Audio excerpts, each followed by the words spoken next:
In X-Men Volume 2, Number 4, from January of 1992, we were introduced to the murderous Soviet super soldier, Omega Red. He was a serial killer born in Russia named Arkady Rossovich, also a mutant, who was captured by the KGB and chosen to be the guinea pig in a super soldier program, in the hopes of creating someone like Captain America.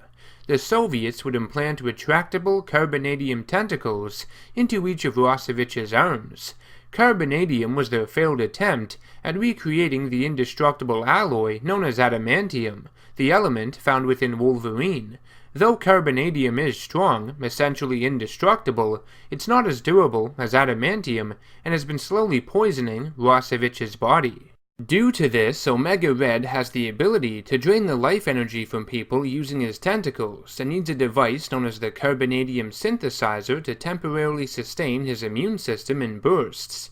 Problem is, it was stolen in the 1960s by Wolverine, Sabretooth, and Maverick during their last mission as Team X, and only Wolverine knows where the device is located. It's why there has been a long, heated rivalry between Omega Red and Wolverine for decades. They hate each other's guts. Omega Red views Wolverine as a thorn in his side, and the only man who knows the whereabouts of the carbonadium synthesizer, and Wolverine will stop at nothing to make sure Omega Red doesn't get his hands on it. He's a cold-blooded killer, and evil to the core. Despite the poisonous carbonadium within his body, Omega Red has been able to survive countless decades because the Soviets have placed him in various forms of suspended animation over the years, mainly due to the fact that Omega Red is too violent to leave unchecked, at least until they can find a way to control him, that is. The life energy he absorbs from his victims also keeps him alive, much like sucking bloodwood for a vampire. Being that he is a super soldier, Omega Red possesses superhuman strength, speed, and reflexes, and remember, he was a mutant before being subjected to the super soldier experiment. He has the natural mutant ability to secrete poisonous pheromones from his body he refers to as his death spore virus, which is probably why Arkady was such an effective killer even before becoming Omega Red. I think Omega Red is a pretty badass villain. He's quite intimidating.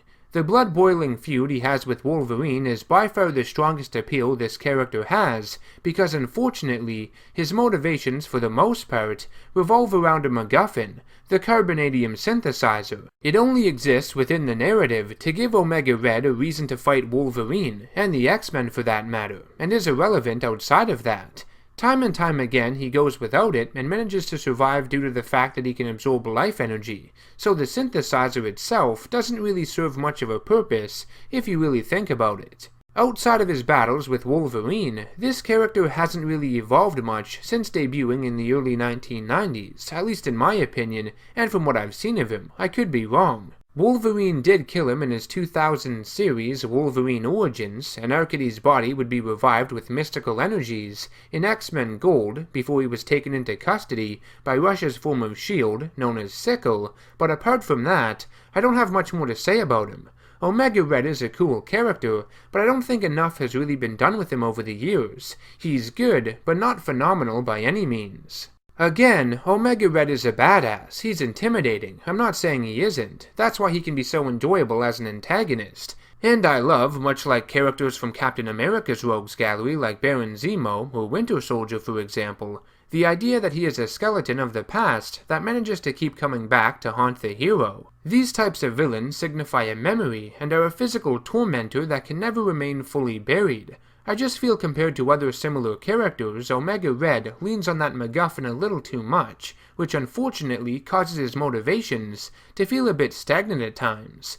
When you get to the core of everything, he's a little one-dimensional. Awesome, but one-dimensional. What do you guys think of Omega Red? Let me know in the comments section down below. If you enjoyed the video, found it entertaining or insightful in some way, make sure to hit that subscribe button to be notified of all future content I release, and I will see you all in the next one. Take care.